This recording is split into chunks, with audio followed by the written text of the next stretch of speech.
So, good morning, everybody. So, the smoke is rolling in today. There's a fire outside of Priest River in the forest area there. So, it's nice that we have buildings with ventilation systems now. Yeah, when we first moved here, we didn't have that. So it's nice. This is another thing that's different about this EML is we usually have the discussion groups out in the garden. Yeah, but too hot this summer. So another example of impermanence. But the heat also, it seems so permanent, doesn't it? But it too is actually changing moment by moment. Yeah. Doesn't feel like it. And you think it's going to last until December, but it won't. Okay. The short meditation.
And then let's generate our motivation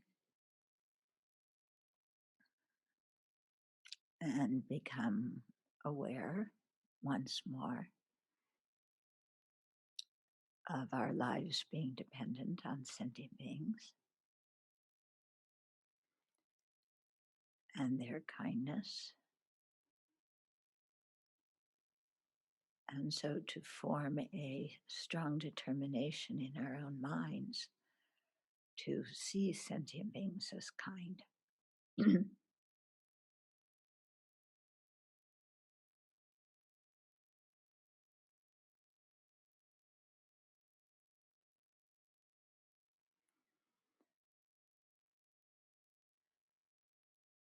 Many times sentient beings may be kind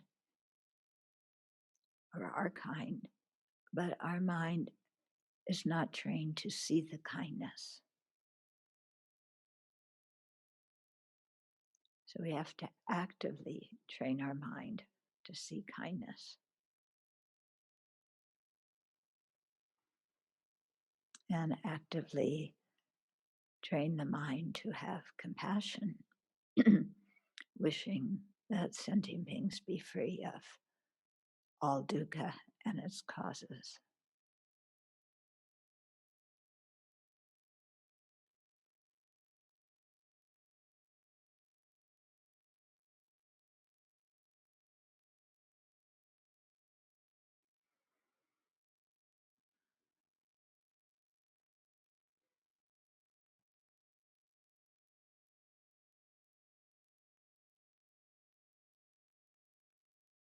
And then based on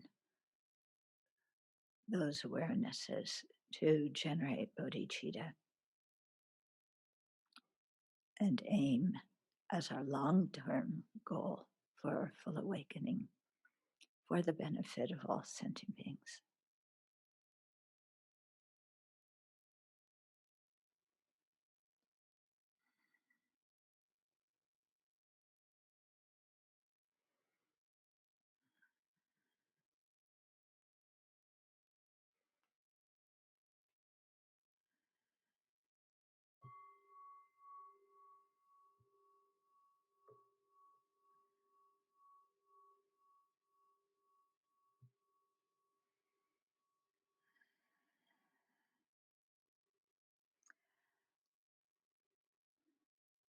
So one way of teaching the four immeasurables, love, compassion, joy, and equanimity, begins, well, all the methods begin with love. Wishing sentient beings to have happiness in its causes. And to have love for sentient beings, we have to see their kindness. So this kind of love, it means that we are training our mind that whenever we see sentient beings, we see kindness. Okay. Now that isn't our normal default method. Depending on your previous experiences when you were younger, or when you were an adult, any kind of previous experiences. Also, depending on previous life's karma, we have habits of how we initially react to sentient beings. And so sometimes instead of that, the spontaneous mode of greeting others being one of seeing kindness and wishing them well, our habit is to see others as potential danger. Okay. And so our first contact with beings can be one of, are they going to help me or are they going to harm me? Or even the supposition, they are going to harm me, I better be careful. Okay, so we have different habits, of how we, initially react to sentient beings. Now, you may be wondering why I'm talking about this. Shouldn't I be talking about Vinaya and monastic ordination? I am. Okay, because if you're going to ordain and if you're going to be part of a sangha, you have to see the other people around you, especially other sangha members, as kind. And if we don't have that habit in our mind, and our habit is one of fear, suspicion, defensiveness, I need to protect myself, then when we come into ordained life, that's how we react to the other Sangha members. And that can even be how we react to our teachers. Yeah. So basic fundamental issues with trust. Okay. And if we feed those issues, if we feed that perspective, it creates a big problem in keeping our precepts. Okay, because keeping our precepts involves, to keep our precepts well, we have to have a happy mind. Okay, and many of our precepts regard how we relate to other living beings. If we don't have a happy mind and we can't relate to the other living beings, especially the Sangha members around us, seeing kindness, then we're going to feel like, get me out of here. Yeah, I can't trust these people, and they're going to attack me, and they're going to criticize me, and they're going to blame me, and they're going to undermine me, and they're going to do this and that and the other thing. And we get ourselves all worked up. And a mind that is all worked up like that, how can that mind practice the Dharma? It's too full of afflictions, or what the Tibetans call namtok. Okay, namtok, it's such, a concept that just applies to so many things. Okay, so sometimes it's called conceptualizations. Okay, or Lama Yeshe called it superstitious thoughts. Yeah, I often call it creative writing. We write stories. Okay, we make up fantasies. We construct our view of the world based on conspiracy theories, and then believe that what we have constructed is reality, out there, objective. And when we see our life experience as inherently existent, out there, objective, unrelated to my mind, then the only path to happiness is to change the external world and the people in it. And that's samsara. That's what we've been doing since beginning of this time, isn't it?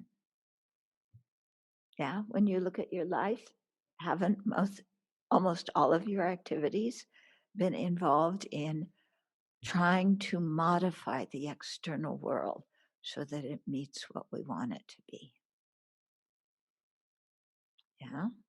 Or squeezing ourselves to fit into what we think other people think we should be, because that external world has the right concepts and ideas and thoughts, and I have to squeeze myself to fit in. Yeah. Okay, so can you see how that way of thinking creates problem when you're trying to practice the Dharma?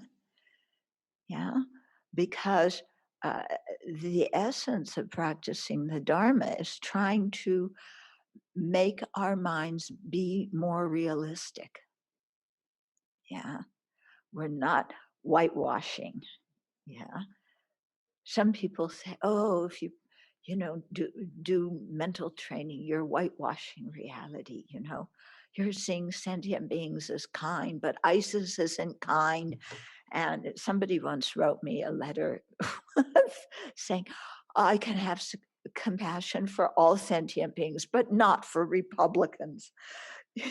If you see the world like that, yeah, how are you ever going to have internal peace? Because you're going to be busy trying to change everybody else to be what you think they should be so that you feel safe, instead of changing our mind to see sentient beings' kindness so that we feel safe, and to train our mind to see our own internal resources to draw on in difficult situations so that we can feel safe. Some of you are looking at me like I'm nuts. Okay. But this is what I've come to, in really trying to practice the Dharma. Yeah. That as long as I hold on to my ideas of who everybody is and what they should be, then the conflict is created in my own mind.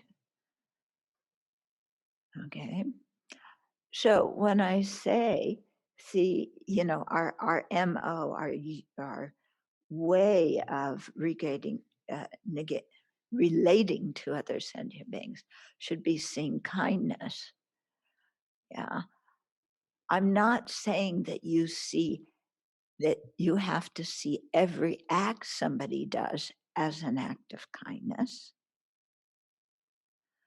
Okay. We can say actions are harmful. We can say actions are detrimental and inappropriate, but we can't say the person is evil and the person is hopeless and the person is the source, the other person is the source of my problems. Okay. Why do I have problems? What is the Buddha? Yeah, if you ask the Buddha, why do I have problems? What's the Buddha going to answer? Yeah, well, two things. One is you created the cause through your karma in previous times. And second part of the answer is you're creating the cause right now by how you're looking at the situation. Seeing it as truly existently helpful, truly existently harmful and scary. Okay, so if we ask the Buddha, why do we have problems? He doesn't say, it's the Republicans, it's the Democrats, it's ISIS, it's the man in the moon. Yeah. That's not how the Buddha answered, because if the cause of our misery were outside, then there would be no possible way for us to become awakened. And there would be no possible way for us to experience happiness because we cannot control the whole world. We may try, and there are people who are trying. But if you look, some of those people who are trying to control are the most miserable people. Yeah. Do you think Mao Zedong was a happy person? Do you think Putin is happy? Do you think our former president was happy? Look at those people. Do you think Adolf Hitler was happy? Or Mussolini was happy? Or Stalin was happy? If those people were happy, they wouldn't be acting the way they are. Okay. So you can see that trying to control others, it's impossible to do, and we wind up more frustrated than before. So the only thing to do is to transform our minds. Yeah. So people often ask, why aren't I enlightened yet? I've been reborn since beginningless time. How come I'm not awakened yet? Yeah, should have happened already, right? Yeah. Well, they say we've done everything in samsara and we've been born in every realm and every possible situation in samsara. The only thing we haven't done is practice the Dharma. The only thing we haven't done is transformed our mind. Okay, so if we're miserable, let's not keep doing the same old things. Yeah, we got to try something new. And breaking those old habits and reconfiguring how we see the world and sentient beings, it takes effort. Yeah, because those habits of grasping true existence, craving, yeah, animosity, we have very strong habits in those directions. And we have to work to dismantle that. But the good thing is, because everything like that is impermanent, then we can change the causes. And because those afflictions are based on misconception of reality, when we see reality accurately, those misconceptions, all that namtok, can disappear. It can be counteracted. Okay, so that's the good news. Yeah. But we have to put in effort. And we're a little bit spoiled. Yeah. Especially nowadays. I mean, we live in with our lives. I mean, everybody I know has horrible problems. But if you compare our lives, even historically, or even now, to the problems that other people have living, we have very good lives. And yet we still, our mind still, this is the function of afflictions, the function of polluted karma, we still make up problems. Yeah. The bodhisattva training, and that's what we're aiming for. If you train yourself as a bodhisattva to be a bodhisattva, then nothing becomes an insurmountable problem. Everything becomes an aid to your practice. When you think about it, that sounds impossible. Yeah? How can every horrendous thing that happens in the universe become an aid to practice? Okay. Because we think, I'm going to ordain and live in a monastery and live happily ever after. Sitting in my meditation with single pointedness, meditating on emptiness. I'll realize it in a week or two. Yeah. So we have that kind of fantasy. Yeah. But that's not the way the bodhisattva practice works, or any practice, fundamental vehicle practice also. We have to take everything we experience and see it through the eyes of the Buddhist worldview. If we can see our experiences through those eyes of the Buddhist worldview, then we can transform everything into something beneficial for our practice. Okay, so you get sick. Yeah, maybe you're even terminally ill. Well, actually, you know what? We're terminally ill right now. Yeah. What do they say? Birth is a sexually transmitted terminal condition.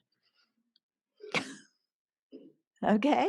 As soon as we were born, we are terminally ill. True or not true? Yeah. Okay. So if we're terminally ill, how are we going to use the time we have? Yeah. Let's do some purification. Let's create merit. Let's plant some good seeds of listening and practicing the teachings in our mind stream. Yeah. So when you finally get something, so that now society says, oh, now you're terminally ill. Before you weren't, when you're a baby, you're not terminal, you're growing. Okay. And it's only later when you get sick or really old, then you start dying. But I'm not sure, where's the line between growing and dying? Aren't growing and dying the same thing? One thing is growing, the other thing is dying. For something to grow, something has to go out of existence. This is what subtle impermanence is all about. Yeah. The moment things arise, they're also disintegrating. You can't draw a line.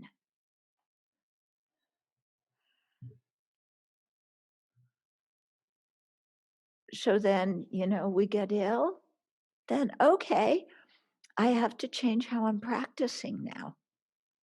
I had the idea that I was growing and that I had all my plans. I was going to learn this, I was going to do that retreat, I was going to take this initiation and that empowerment, and I was going to, achieve the first bhumi by age whatever, and the second ground on the age whatever, and I've got it all planned out, and now I'm sick. Okay, you can still practice Dharma when you're sick, and sometimes the sickness makes your Dharma practice much more vivid. Yeah. I know for me personally, when I got hepatitis in India, that completely transformed my Dharma practice. Okay. I had, actually, I got it when I was in Nepal at Kapan. Okay. So this was before I ordained. Yeah. I was a monastic wannabe, but, living my happy life. Well, there were some problems. Uh, but, and then I got hep. The hep that comes from when fruits and vegetables aren't washed very well. Okay. And when you have hepatitis, you are wiped out, totally wiped out. Okay. And so I was sick, lying in the building that was the old dormitory. Now they've torn it down and rebuilt something nice. But at that time, the ceilings of one floor and the floor of the floor above it were the same thing, just some wooden planks with spaces between them. So when your upstairs neighbor swept the floor, it rained on you. Yeah. And no toilets. There were, there was, I wouldn't even call it an outhouse. There were ditches. Okay. Ditches with grass mats around it and two slats going across the ditch.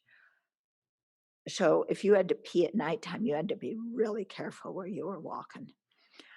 Okay. Otherwise, you would wind up inside the ditch. And I was really sick and could barely move. And somebody gave me the poem, "The Wheel of Sharp Weapons," and that poem talks about when you're experiencing this is the kind of karmic action that you created to have that experience.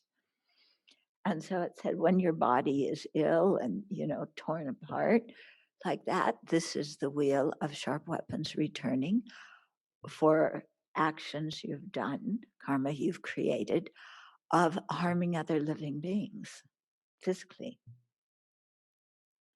And it was like, oh, you mean I'm not sick because of the cook and the little monks who worked in the kitchen who didn't wash the fruits and vegetables well?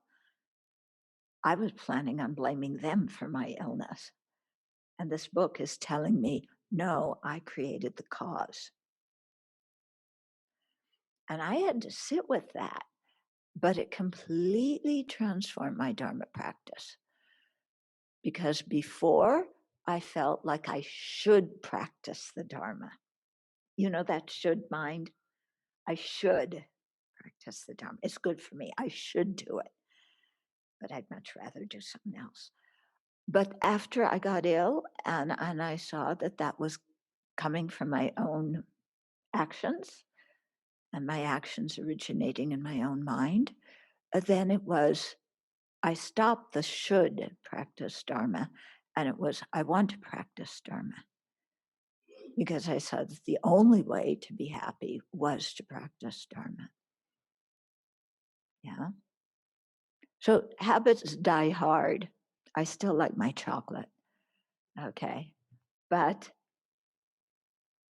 that experience really showed me, oh, everything, if you see it in the right way, can become an asset to your practice. Mm-hmm. Another time, there was a situation where I faced, well, not a situation, there's been several situations in my life where people have betrayed my trust. Okay. People I've trusted, and then they betray the trust. And you're left like, what in the world just hit me? This was not how I anticipated this relationship going. And then, you get really upset. And then you realize, oh, who created the cause? Why do I have this problem? It's not just because the other person is confused. It's not because the other person wants to harm me. Yeah. It's because I created the cause. And then you have to look and say, have I always been a good friend to other people? Have I betrayed other people's trust? That's a hard one to look at. So much easier to blame other people than to look at the times in our life where we've done those very same actions. So that situation became something. I went into retreat shortly thereafter and really worked hard on that during the retreat and made some peace with it. And so that too was an example from my life of, oh, the situation is not cast in concrete, external. I can change my mind. If I take this situation and look at it through a Dharma perspective, then my suffering can stop. And I can avoid creating more suffering by getting really upset and angry at the other person. Okay? So we're bodhisattva wannabes. Let's try and make it our practice. And this is where you might want to put a little message on your bathroom window or on your phone. Yeah. So that when you turn on your phone, instead of whatever you have now coming up, some kind of message about check your mind or, what's going on in your mind, or is your mind filled with seeing kindness or with namdok? Yeah. And so to train the mind, whatever we're doing, look at the situation through the Buddhist worldview.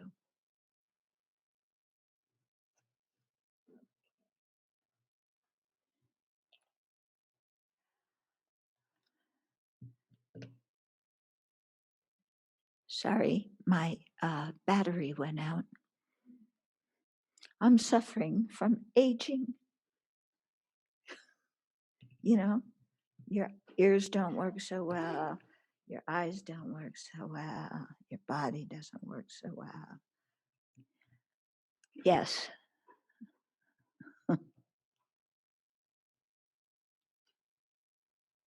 Would you be willing to help me interpret something from a Dharma perspective?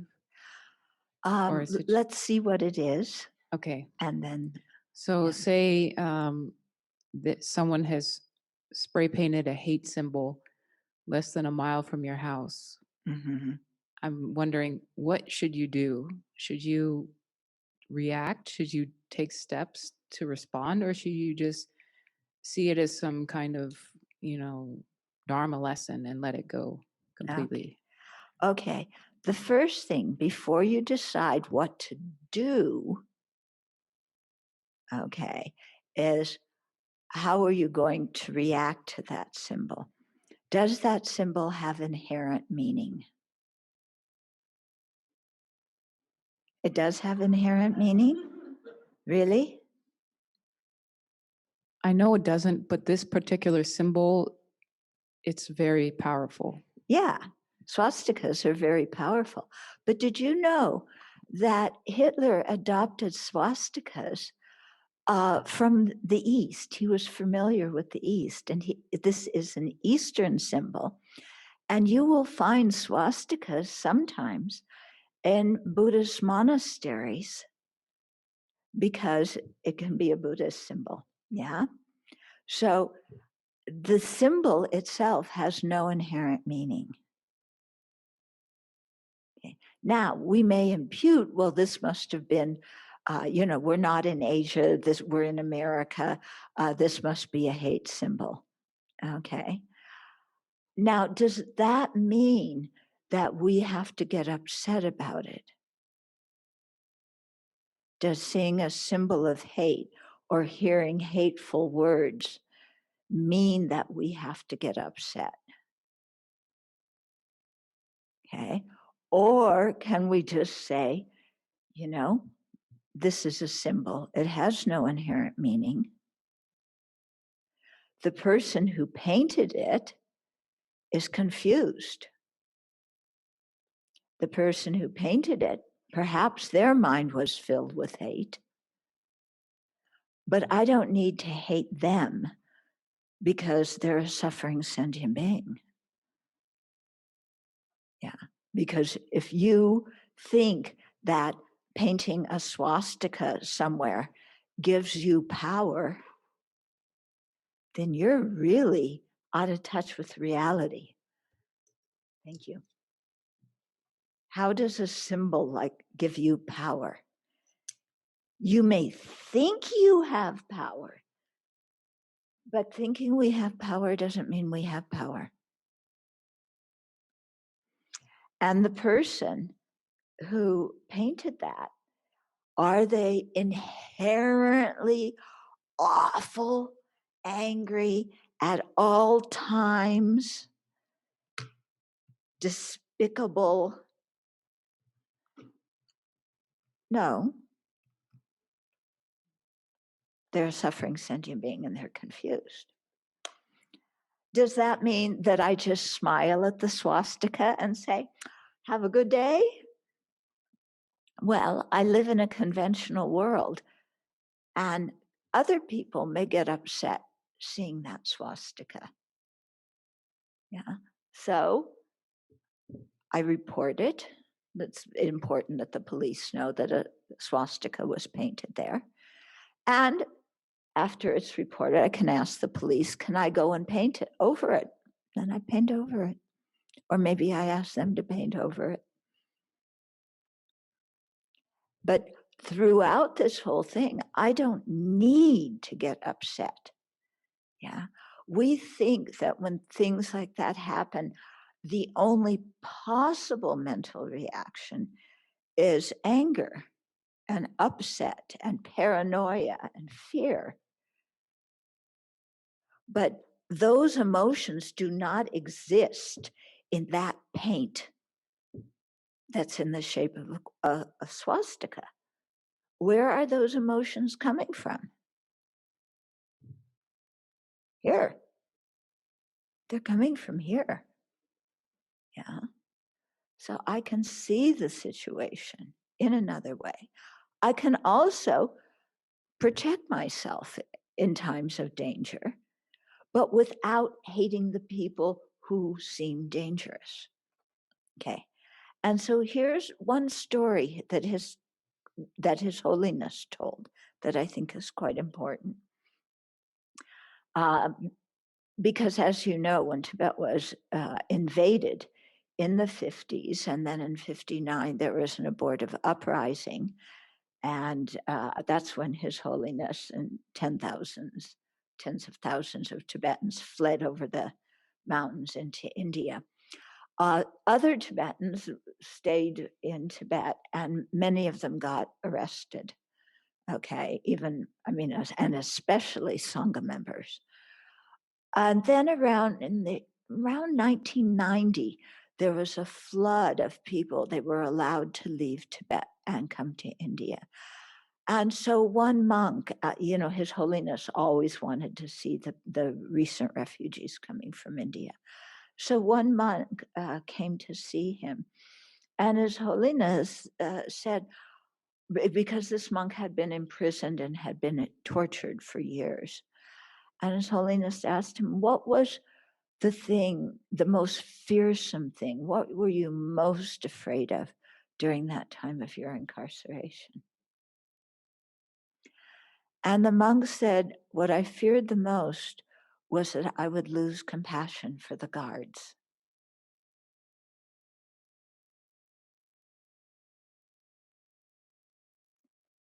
Can you believe that? Yeah.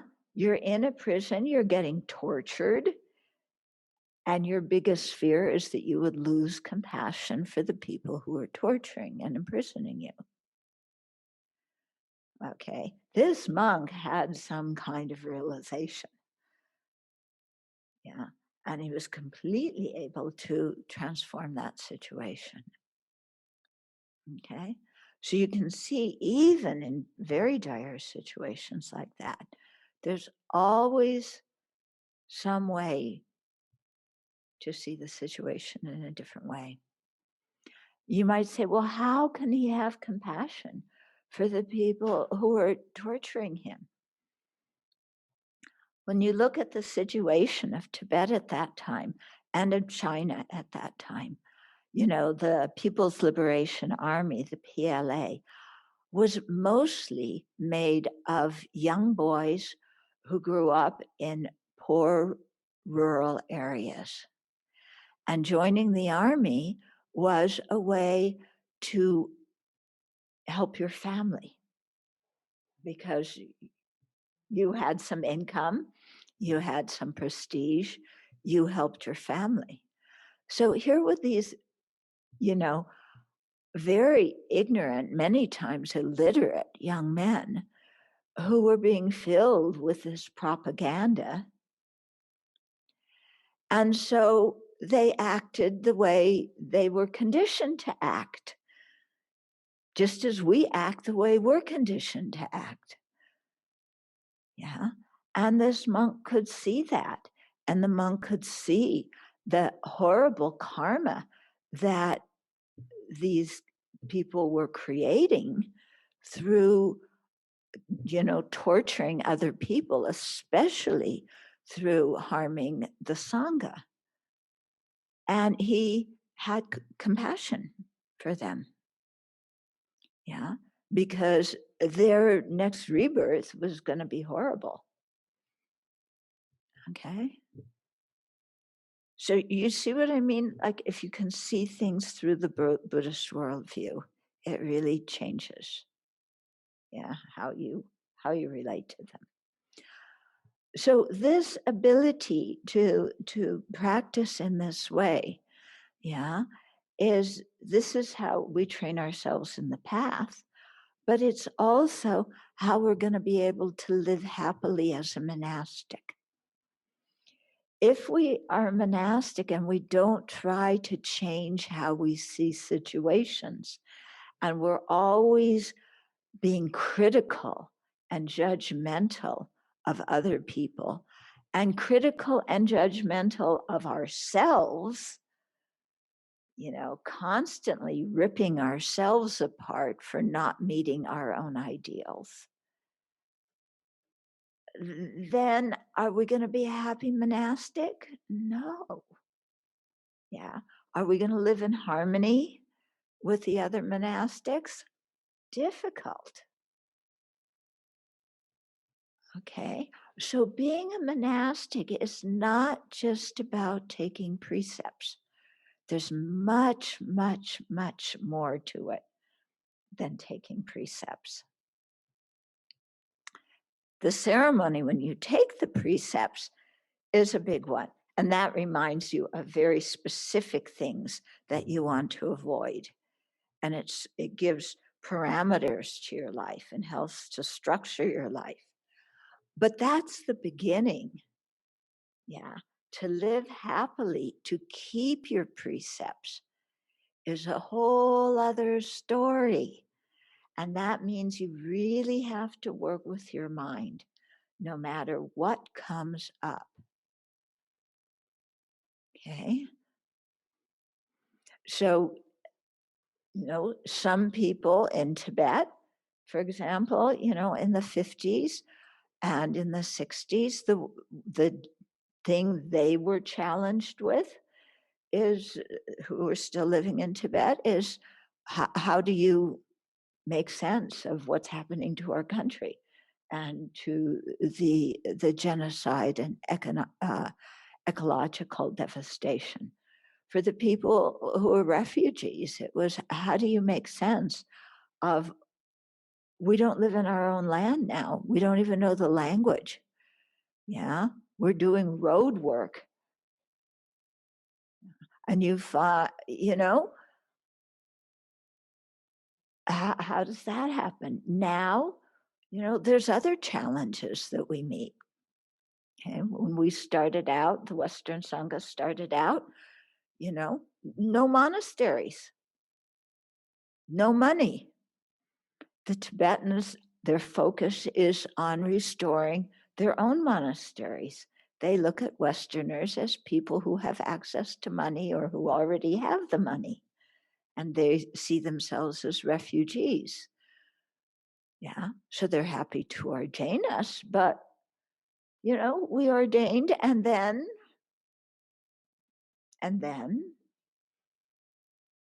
okay, if you have to pay to live at the monastery, where do you get that money? So we had to deal with that. Yeah, we had to deal with visa problems and HEP and diarrhea and, all sorts of other things. Yeah. And, so I mean, when you're in samsara, you're going to have problems. That's just the way it is. Yeah. And so our old mode of it's somebody else's fault and the solution is to change other people and outside, that's the thing that we have to really work on. Okay. And so there's all sorts of Dharma methods for doing that. But again, we have to be careful, not getting angry when we see injustice doesn't mean we say, oh, well, it's okay, it doesn't matter as long as it's not happening to me. No, it doesn't mean that. Yeah. If you have compassion for sentient beings, you care when there's injustice. But the thing is, we don't have to get angry at the perpetrators. That's the key in this whole thing, because we think as soon as there's a problem or injustice or something we don't like, the only possible emotional reaction we can have is anger. And when we think that way, because that's how society has conditioned us to think, then we trap ourselves. We're digging a ditch and going to sit in that ditch. And that ditch is called anger, hatred, bitterness, resentment, belligerence. Do we want to live in that ditch? We dug it. Yeah, we have to get ourselves out of it by seeing the world in a different way. But seeing the world in a different way necessitates action when we can act effectively to change a situation, especially to alleviate suffering and to bring happiness to others. For those of you who don't know what hearing aids look like, this is what they look like, then this is what they do. And now you can hear better. Okay, so, sure. Yeah. Go ahead, Kendra. Kendra, you have to unmute yourself. Can you hear me? Mm-hmm. Yeah, okay, I have a question. Last night, Venerable mentioned about the common problems that normally after the ordination. And so one of the problems is that we will feel alone and embrace a situation that we are lonely. And how do we aware that this problem is actually not from our mind, but whether it's actually some community issues? How do we differentiate that? Okay. So what Kendra was talking about is Venerable Sangha Kadro gave our BBC talk yesterday. It's up on the web now. Yeah, so that's she was talking, and I refer everybody else to watch the BBCs this week because the Sangha is going to be giving talks about ordained life. So she mentioned that you can be lonely, and in her particular situation, she was talking about being a monastic, not living in a monastery, and being sent here and there to work in this Dharma center, to work in that Dharma center, to teach here, to teach there, you know, and so traveling all the time and not having a base, and so feeling lonely. I think that the more we cultivate love and compassion in our own hearts, the less lonely we feel. The more we train our mind to see kindness, the less lonely we feel. Okay, at least that's my experience. Because when you really do the meditations on the kindness of others and how all sentient beings are alike in wanting happiness and not wanting suffering, then you come to see that you know something extremely important about each and every sentient being. And that is that they're exactly like you. They want happiness, they don't want suffering. When you feel like you know that thing that is the most important thing in their hearts, because it's the most important thing in our hearts too, then you feel close to sentient beings. Then it becomes easier. Yeah, you feel close to them. Then it's easier to talk to them. It's easier to, have some kind of relationship with them. Okay. So, I travel a lot. So when I'm in airports, this is how I meditate, walking around, seeing all these people and thinking, they're kind, or they've been my parents in previous lives. They've been kind as my parents, or they're kind right now in terms of all the jobs they're doing in society. And when I walk around here, we live in a rural area. There's lots of animals. So I talk to the animals. It sounds crazy, I know. I teach Dharma to the animals. The Venerable Thubten took a video of that. It's on our Instagram. But this is what I do when I our neighbor has these 2 huge dogs that I adore, and I give them a little Dharma teaching. Yeah. And the bugs and the cows. Oh my goodness, when I see the cows, my heart really goes out to them. Yeah. And, just don't be born in an animal realm in the future. Yeah. And I tell them what kind of rebirth they should take and how they should practice. And the cows look at me. Okay. So, they're not understanding much, but I feel close to the cows. I know that sounds ridiculous, but I do, because I understand something about them. Yeah. And then we have lots of ants. Yeah. Last night when we were working in the forest, we cut into one rotten tree, and it was an ant home, and all these ants came pouring out, and I felt like, I felt really bad. They were living comfortably in their home, and then, some person kind of cut their home in half. I didn't do it deliberately, but, mentally I was kind of apologizing to them and, wishing them well. I'm sure they scattered, they went around for a while, and then we didn't see them after that. I think they reorganized themselves. Yeah. So then I thought, okay, we're living here. Fires are very prominent in our area. Yeah. The whole abbey may burn down, just like the aunt's house was, cut into. So the abbey burns down. What am I going to do? We'll scurry around and then we'll come back together and we'll build it again, just like the ants. So don't worry. There will be more delay in building the Buddha Hall. But, we're getting used to that. Okay, so that makes sense, Kenra?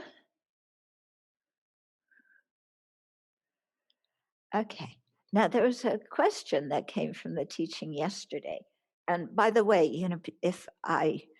if you aren't able to ask your questions during the session, feel free to send them in or write them down and put them on the table, or somebody will, if you send them to the office or to the discussion group or to somebody, then they'll make sure it gets to me. Okay, so the question is the identification of seeking for things subject to birth, aging, sickness, death, sorrow, and defilements as an ignoble search related to the insistence that the object focused on in meditation to purify the negative aspects of the mind must be a permanent phenomena.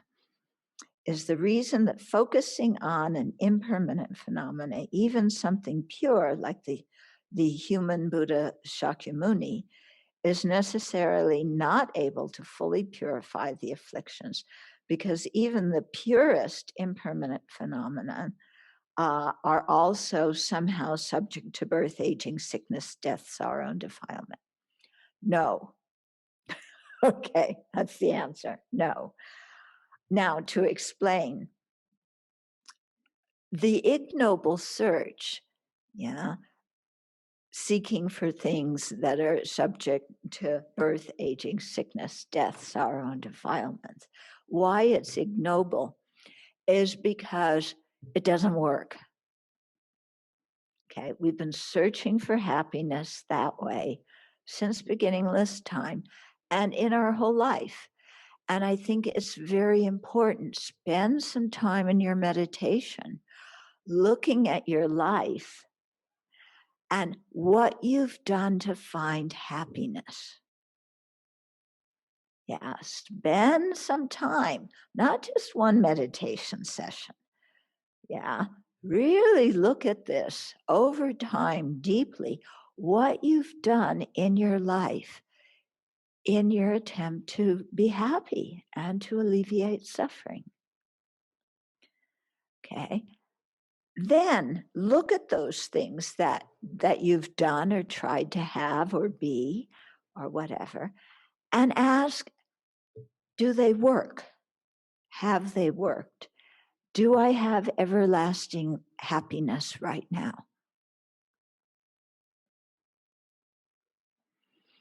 Okay, we know the answer is no, but going through this research and questioning period is very important. Don't just jump to the conclusion. Okay. So all of that has not brought me happiness. Why not? Well, none of that stuff has the ability to bring me happiness. Why? It's impermanent. Okay. If I take refuge in impermanent people, and all people are impermanent, in impermanent external objects, in samsara, if I take refuge in those, things that are objects of attachment, okay, so not all impermanent phenomena. We're not talking about the Buddha's body here. We're not talking about the realizations in the Buddha's mind. They're impermanent phenomena, but they don't turn into suffering. Okay. But everything else, all the other things that we've tried, they don't have the capacity to bring us lasting happiness. It's not only the problem with the phenomena. The problem, the basic problem, is with our mind craving those phenomena and our mind thinking that erroneously that those people and things have the ability to fulfill all of our needs and all of our wants and all of our desires and bring us lasting happiness. So the basic root problem, is our minds having false expectations, having unrealistic views of the potential of things that are subject to birth, aging, sickness, death, sorrow, and defilements. And we think that's going to bring us happiness. Okay, so our worldview that thinks that, which is the ways that we've been conditioned, and not only conditioned in this life, but it's the fundament, it's based on the root of ignorance. And ignorance is one of ignorance's best friends called craving. That the more we hold that view, the more we're going to be miserable in the long term. Okay? And it's not just because the objects change, it's also our mind changes. Okay? So I had a good example of that yesterday. I really like pizza. Okay, I really like pizza. We had pizza for lunch yesterday.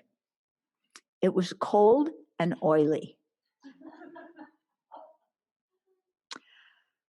Okay, I looked at that pizza when I went to the table and said, oh, pizza. And then when I bit into it, it was cold and oily. So the pizza has its qualities, okay? I happen not to like cold and oily pizza. Okay? I ate some of it, and then I put the rest back before I bit into it. All that extra pizza you gave me, I put it back. But I realized, part of the problem was not just the pizza being cold and oily. It was I had the expectation that this pizza was going to be hot and delicious. And my expectation did not meet the reality. Okay. Now, if I had expected cold, oily pizza, I wouldn't have been so unhappy. And I might not have taken 2 slices of it either. Okay. But part of the unhappiness was my mind and my expectations. And you can see how the ignorance, misapprehending how the pizza exists, and the craving that is based on superimposing my version of delicious pizza on those atoms and molecules, and then facing the reality that what I superimposed on those atoms and molecules does not exist. Yeah. Then that is really helping me overcome my attachment to pizza. Yeah. Because next time there's pizza, I am not going to have that expectation. Yeah. And I will probably start off with one small piece. And then if anybody leaves any more left after that, I'll take another piece. And if it's all gone, so be it. Then other people can enjoy the cold, oily pizza. Or maybe when we make our own pizza is much better than store-bought pizza, isn't it? Yeah. So, yeah.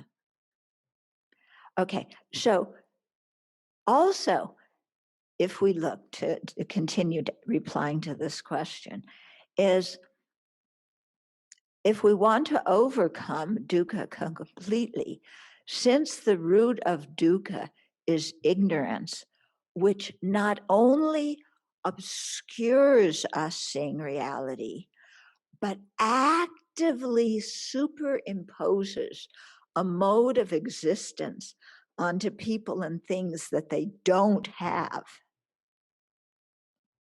Okay, such that we are not seeing the ultimate mode of existence of these things.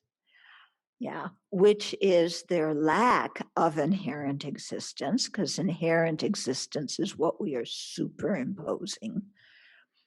Then if we really want to destroy all of the dukkha, the unsatisfactory experiences, then we have to realize that lack or emptiness of inherent existence. Nothing else has the power to cut the grasping at inherent existence. Okay? Because when we overcome something completely, you have to have an antidote that is the opposite to that thing. Okay?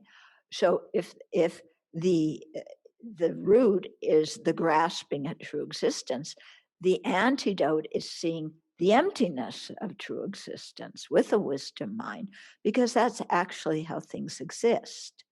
Yeah. So meditating on the Buddha's qualities will inspire you to realize emptiness, because one of the Buddha's qualities is he has that wisdom realizing the ultimate nature. But we have to cultivate that wisdom ourselves in our own mind as the final antidote. Okay, now this question was also asking, why can't the ultimate nature of something be impermanent? Okay, if something were the ultimate nature were impermanent, then we would have to realize it again and again and again and again, because it would keep changing. Okay, emptiness is a permanent phenomena. Yeah, of course, we meditate on emptiness again and again and again, even after we realize it. But we don't have to search for a new object to meditate on. Whereas if the ultimate nature were impermanent, then every meditation we would have to search and try and find what that new impermanent phenomena was. And then you could never arrive at it. Okay, so I think that's why the ultimate nature has to be something permanent. Okay, now, that was again the introduction. Do you have some questions? Any questions? Okay. If there's no questions, then I will continue. Okay, so we did one verse yesterday, not one passage, I should say. Then the Buddha goes on. Okay, so in that verse, the Buddha was, that passage, the Buddha was saying he himself is subject to birth, aging, sickness, death, sorrow, defilements. And being subject to that himself, he's seeking for more of the above. Yeah, he's taking refuge in what is also subject to birth, aging, sickness, death, sorrow, and defilement. And so the next passage, he says, and what may be said to be subject to birth. So now there's a series of passages where he takes each of those characteristics. This one's on birth, the next one's on sickness, the next one's on aging, and so on. Okay, so he says here, And what may be said to be subject to birth? Spouse and children are subject to birth, men and women. We read this again yesterday, okay? So employees, sports cars, good jobs, a corner office. Okay, I'm modernizing it. I don't think you guys are looking for horses and pigs and elephants. Okay, but these kinds of things, you know, beautiful clothes, social status, jewelry, yeah, an athletic body. This is the time of the Olympics. You know, we marvel at what they do and like, we just managed to walk. You know, the gymnasts are throwing themselves in all sorts of shapes. And I congratulate myself that I got up and walked today, okay? Okay, so yeah, gold, silver, all these things are subject to birth. These objects of attachment, okay, attachment means that the good qualities have been exaggerated or projected where there aren't any. So as soon as you hear attachment, you should have a little alarm bell that says, meh, meh, don't trust it, meh, meh, it's a false appearance. Meh, meh, I want it anyway. Check up. Do you really want it? Is it going to make you happy? Okay, so these objects of attachment are subject to birth. And one who is tied to these things, infatuated with them, and utterly committed to them, being himself subject to birth, seeks what is also subject to birth. Okay? So I have one problem. I'm born already. I'm born by the power of afflictions and karma. I'm born. I'm changing every single moment. Okay? So this is not enough problems for me. Yeah, I need more problems. So what do I seek refuge in? Somebody or something else that is also subject to birth, that is also impermanent. Okay? When you get married, there are these vows of, I love you forever. I'm going to support you forever. I'm the bridge over troubled waters. And then all this fantasy that we've heard as kids of you live happily ever after. Okay? I think one of the foundational conspiracy theories that we are subject to do in children are fairy tales. Sleeping Beauty, Cinderella. What's the one where they, the Little Red Riding Hood? That one has a good moral in it, you know. And then what was the one where they scattered? Well, Hansel and Gretel. And what was the theme of that one? Oops, I can't remember. It's deeply embedded in my mind stream, I know, but anybody remember the moral of Hansel and Gretel? What? They were bad kids? Okay, somebody Google Hansel and Gretel and we'll find out. Okay, but these things were put into our minds when we were this big. You find the, you know, Prince Charming or, you know, this beautiful person, yeah, whoever you're attracted to, man, woman, I don't know what, your idea of beauty, yeah, and you are going to live happily ever after. That's what they told us in the fairy tales. Yeah. So hold on. I'm telling the story Sleeping Beauty and Cinderella. They don't get old. Yeah, Cinderella and Sleeping Beauty are always young and beautiful. Prince Charming is always charming. He's never in a bad mood. He never smells. Okay, always is charming. And you're going to live happily ever after, just like your parents. Anybody want to have a rerun of your parents' relationship? Okay, and yet we think we will find the perfect person and live happily ever after. All the evidence in front of us is to the contrary. And we hold on to our conspiracy theory that we think is inherently true. And we think that we're quite intelligent people because we can get to the moon. Okay. So this is designed to make us think, what in the world am I taking refuge in? You know, because when we take refuge, Lama Yasi used to say this all the time.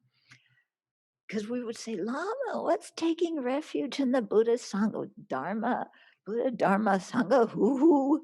You know, what's that all about? You know, what does taking refuge mean? And he would go, dear, because he always called everybody dear. Dear, you've taken refuge so many times in your lives before. You know what taking refuge is all about. But you've taken refuge in the wrong things. Okay. So taking refuge means we are looking for something who will guide us to happiness, who will alleviate or what will alleviate suffering. So we take refuge in other human beings who we have projected a fantasy story on, and then take refuge in them, that they will lead us to true everlasting happiness forever and ever and ever. But the warning sign is, until death do us part. You skip over that. But that's telling us something, isn't it? Until death do us part. It's not going to last. This object of refuge is going to fall flat on its face eventually.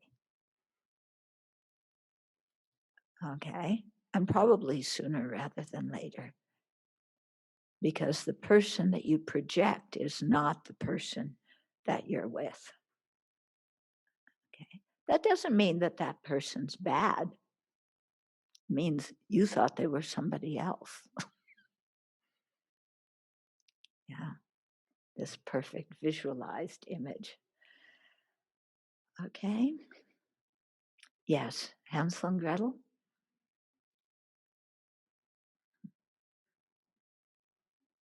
Hansel and Gretel, apparently they were children of a woodcutter, and the stepmother didn't want the children there because they ate too much and there was a famine. So then she made her husband take the kids to the forest to let them die, so they didn't eat all the food back at home. And that failed once because they put white pebbles to find. So who was putting the pebbles? The kids put the white pebbles to try and find their way back home the first time, and that worked, and they came back home and the stepmother was really angry. Then they couldn't gather more stones the next time because they were locked in their room. And so they put bread, but then the bread was eaten by the birds and they got lost in the forest. Then they found their way to a witch's house that was made out of gingerbread and all these sweets. And she captured them and put Hansel into a cage and tried to feed him lots so he could then eat him after once he was fat. And Gretel didn't get fed anything. And then, except then they deceived the witch. They finally got out and then shoved her in the oven instead, and it was happily ever after. So it sounds like you're in a refugee camp And then finally you get out of the refugee camp and you're going to live happily ever after. Yeah. Okay. Yeah, but again, happily ever after, isn't it? Yeah. You go through enormous suffering, and then after that, you're never going to have any suffering again. Yeah. They don't tell us what happened to Hansel and Gretel. I bet you they grew up and they died. And in between that, I think they got sick and they got old. Yeah, they had relationship problems. Yes, they had trauma issues. Yeah. Yeah. But you're starving, so you sprinkle the breadcrumbs. That's interesting, isn't it? Why don't you eat the bread? It was that the stepmother feared that they would starve because the kids were eating too much. They weren't starving yet. Oh, okay.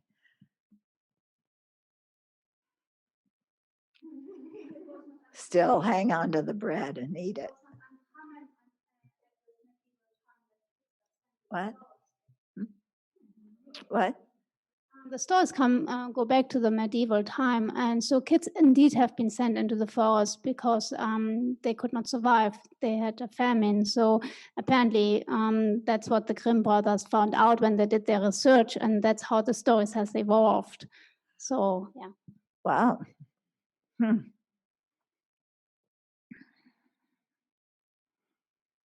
That's not very nice for parents, is it? It's unusual because most cultures see their children as an asset economically. Yeah. Well, but you need women in there too, otherwise you're not going to have any more males. Really, in the time of slavery, yeah, female slaves were very valued because they were the ones who produced more slaves. Nice, huh?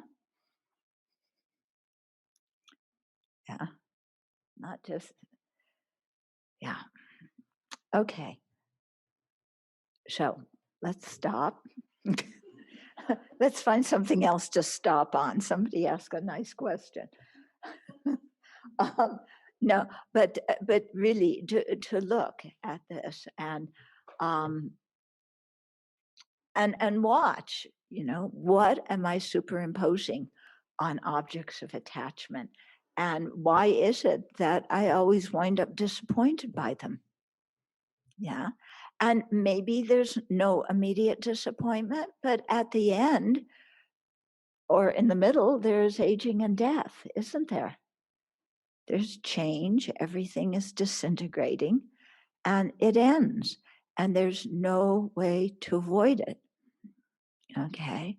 Our ordinary mind does not like sickness, aging, and death. Okay. So we can use that ordinary mind then to generate renunciation of samsara and the aspiration for liberation. Okay. Then as we go deeper in our practice, we begin to see that aging and death is not what happens at the end, that there's constant change right now. Okay. And so we have to adjust our mind so that we accept and expect constant change. Okay. Without feeling anxiety.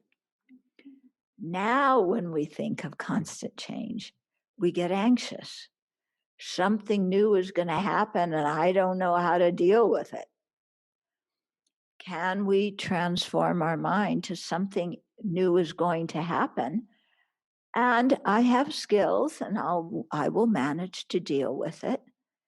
And I will practice being kind no matter what happens. And I will practice compassion no matter what happens.